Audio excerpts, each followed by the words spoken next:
Hello friends, मैं शशांक थूल the Thul academy में आप सभी का स्वागत करता हूं।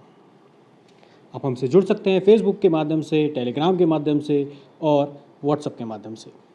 यहां हम एमपीपीएससी के मेंस को डिस्कस कर रहे हैं, जिसमें हम अर्थव्यवस्था वाले सेक्शन को डिस्कस कर रहे हैं। पिछले लेक्चर में हमने राष्ट्रीय आय और राष्ट्रीय आय की गणना के बारे में डिस्कस किया था। हमने देखा था राष्ट्रीय आय की गणना के लिए क्या क्या रीतियाँ होती है, फिर राष्ट्रीय आय का लेखांकन देखा, उसी के साथ हमने देखा हरित लेखांकन यानी ग्रीन अकाउंटिंग को।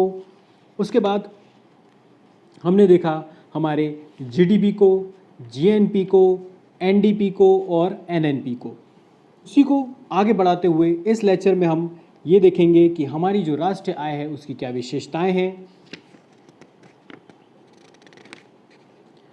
राष्ट्रीय आय की गणना करने के लिए या राष्ट्रीय आय की गणना करते समय हमें क्या कठिनाइयाँ आती हैं, प्रति व्यक्ति आय और राष्ट्रीय आय को बढ़ाने के लिए क्या क्या उपाय हम कर सकते हैं।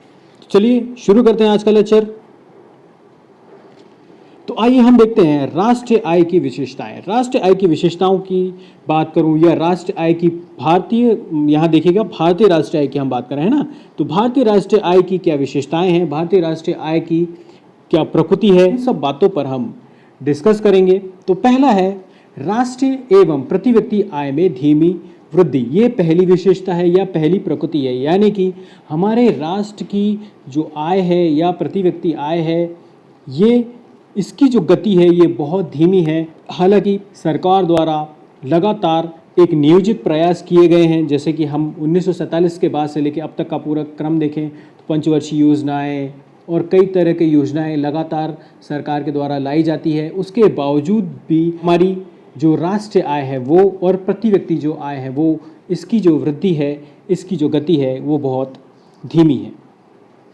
अगला है कृषि की प्रधानता। कृषि की प्रधानता की अगर मैं बात करूं तो जैसा हम कहते हैं कि हमारा देश एक कृषि प्रधान देश है, इसीलिए राष्ट्रीय आय में और प्रति व्यक्ति आय में कृषि क्षेत्र का एक बहुत बड़ा योगदान है। हालांकि धीरे धीरे ये प्रतिशत कम हो रहा है, लेकिन फिर भी अगर हम देखें अन्य क्षेत्रों की तुलना में इसका एक महत्वपूर्ण स्थान है। अगला देखते हैं वो है सार्वजनिक क्षेत्र। सार्वजनिक क्षेत्र की अगर मैं बात करूं तो योजना काल से, योजना काल का मतलब है जब से हमने पंचवर्षीय योजनाएं और इस तरह की नीतियों को लेके चले हैं, तब से लेकर अभी तक जो सार्वजनिक क्षेत्र है इसने राष्ट्रीय आय और प्रति व्यक्ति आय को बढ़ाने में काफ़ी महत्वपूर्ण योगदान दिया है। सार्वजनिक क्षेत्र को अगर मैं यहाँ पे समझाऊँ तो जैसे बहुत सारे ऐसे क्षेत्र हैं जो सरकारी नियंत्रण में होते हैं, जैसे कि बीएसएनएल, उसके बाद ऑर्डिनेंस फैक्ट्रीज होती हैं और कई सारी, जैसे आपका भेल हो गया, ये सब क्या है सार्वजनिक क्षेत्र में, क्योंकि ये सरकारी नियंत्रण में है। तो इस टाइप की जो कंपनीज़ है, इस टाइप की जो फैक्ट्रीज़ हैं, यहाँ पर जो भी उत्पादन हो रहा है, जो भी काम हो रहा है वो किसके अंतर्गत हो रहा है, सरकार के नियंत्रण के अंतर्गत। चलिए आगे बढ़ते हैं। असमान वितरण। असमान वितरण की अगर मैं बात करूं तो एक बहुत बड़ी चुनौती है। अगर देखा जाए कि योजनाबद्ध विकास को अपनाने के बावजूद हमने पूरा जो, अगर आप 1947 से लेकर अभी तक का आप सिस्टम देखेंगे तो सरकार ने पूरी योजनाओं के तहत काम किया है कि भाई पहले हम हमारी जो गरीबी है उसको दूर करेंगे, फिर उद्योगों को बढ़ाएंगे, फिर ये जो पूरा स्टेप बाय स्टेप कार्यक्रम चल रहा है, उसके बावजूद अगर हम देखें तो राष्ट्रीय आय का लगभग 65% जो है वो देश के 1000 औद्योगिक घरानों के पास ही है। यानी कि जितने भी 65% है वो जो देश के बड़े बड़े औद्योगिक घराने हैं, जैसे अंबानी, अडानी, उसके बाद हमारे टाटा, बिरला, सब इन्हीं के ही पास है। आगे बढ़ते हैं। क्षेत्रीय विभिन्नता। क्षेत्रीय विभिन्नता की अगर मैं बात करूं, कुछ राज्य ऐसे हैं जहां पर प्रति व्यक्ति आय काफ़ी अच्छी है, वहीं कुछ राज्य ऐसे हैं जहां प्रति व्यक्ति आय बहुत नीचे है। जैसे कि आप उदाहरण ले सकते हैं जिनको हम पिछड़ा राज्य कहते हैं, जैसे हमारा बिहार, झारखंड। वहीं इसकी तुलना में देखें कुछ राज्य ऐसे हैं जहां प्रति व्यक्ति आय काफ़ी अच्छी है, जहां पर राज्य की आय काफ़ी अच्छी है, जैसे कि हमारा हो गया महाराष्ट्र, गुजरात, तमिलनाडु, केरल। आगे बढ़ते हैं। फिर है जनसंख्या वृद्धि। अगर आप देखें तो देश की जो जनसंख्या है वो तेज़ी से बढ़ रही है।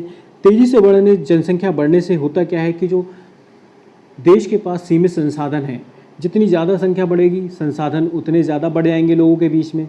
इससे भी हमारी राष्ट्रीय आय पर एक नकारात्मक प्रभाव पड़ता है। अगला देखते हैं खाद्य पर व्यय। खाद्य पर व्यय की अगर मैं बात करूं तो भारत में या राष्ट्रीय आय में 53% भाग जो है वो खाद्य पर व्यय होता है। इसको ऐसे समझिए कि मान लीजिए कोई व्यक्ति है, वो 100 रुपये कमा रहा है, तो 100 रुपये में से 53 रुपये सिर्फ और सिर्फ वो अपने खाने पर ही खर्चा करता है।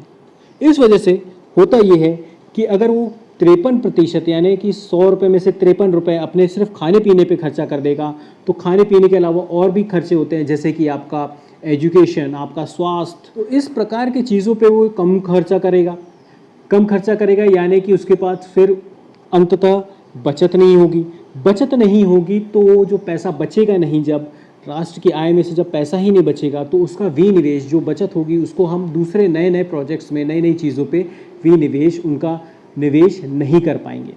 आगे समझ में? तो ये था हमारा राष्ट्रीय आय की विशेषताएं, राष्ट्रीय आय की प्रकृति। चलिए आगे बढ़ते हैं। अब हम देखेंगे कि जब हम राष्ट्रीय आय की गणना करते हैं तो राष्ट्रीय आय की गणना में हमें क्या क्या कठिनाई आती है और हमारी राष्ट्रीय आय की गणना की क्या सीमाएं हैं। चलिए, पहला है सेवाओं की गणना। सेवाओं की गणना एक कठिन कार्य है। सेवाओं को के बारे में जैसे मैंने भी आपको बताया, कई पिछले लेक्चर्स में भी मैंने आपको बताया कि किसी डॉक्टर के पास आप जाते हैं, वो आपको देखता है और दवाइयाँ लिख देता है, बदले में फ़ीस लेता है, तो वो क्या है, एक प्रकार की सेवा है। इसी प्रकार से बहुत सारी ऐसी सेवाएं हैं जिनको हम अपनी राष्ट्रीय आय की गणना में नहीं ले सकते या उनकी गणना करना एक कठिन कार्य है। जैसे कि हमारी माताएं होती हैं, वो क्या करती है, बहुत सारी छोटी छोटी चीज़ों से, जो पुरानी चीज़ें हैं उनसे बहुत सारी छोटी छोटी घर की ज़रूरतों के लिए, घर के यूज़ के लिए चीज़ें बना लेती है। जैसे पुराने कपड़ों से उन्होंने कुछ नए कपड़े बना लिए या उनसे कुछ यूज़फुल, जैसे कि किसी चीज़ का कवर बना लिया। तो ये जो सारी चीज़ें हैं, ये जो हस्तकला है उनकी, उसका मौद्रिक रूप में परिवर्तित करके उसका गणना करना अपनी राष्ट्र आय के लिए ये एक तरह से कठिन काम है। आगे समझ में? अगला देखते हैं आधार वर्ष का परिवर्तित होना या आधार वर्ष में परिवर्तन।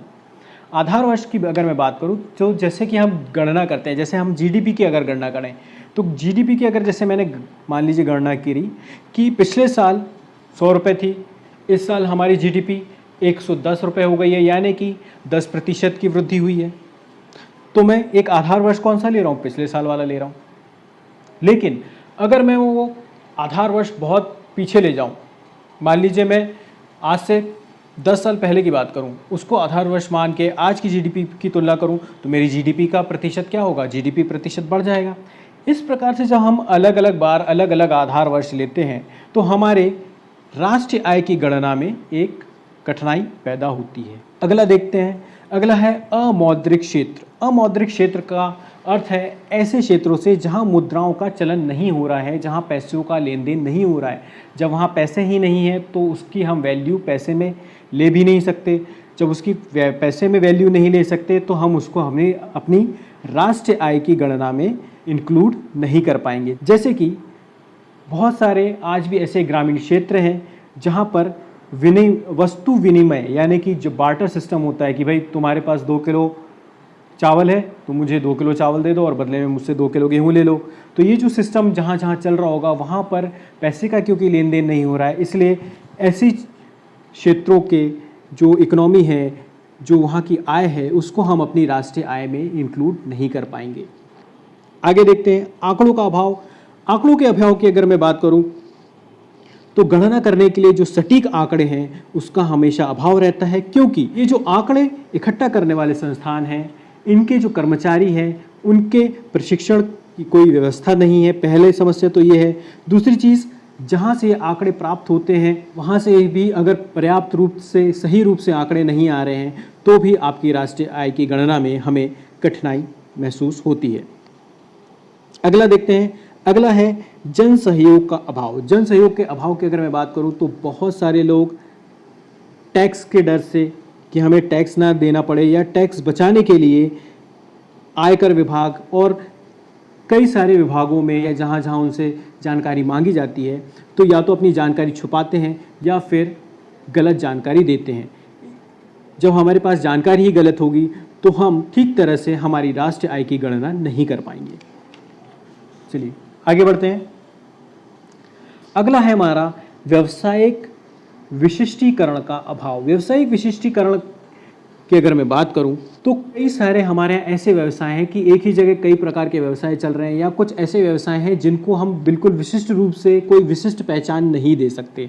जैसे कि कई सारे व्यवसाय ऐसे होते हैं जो मौसमी होते हैं, जैसे कि कुछ आपने देखा होगा जनरली कोई सब्जी वाला होता है, वो आम के सीज़न में आम बेचते हुए दिख जाएगा, फिर उसके बाद आपको बरसात में वो जामुन बेचते मिल जाएगा, फिर बाकी सीज़न में आपको दूसरे फल बेचते मिल जाएगा। तो वो क्या है, सीज़न के हिसाब से फल बेच रहा है।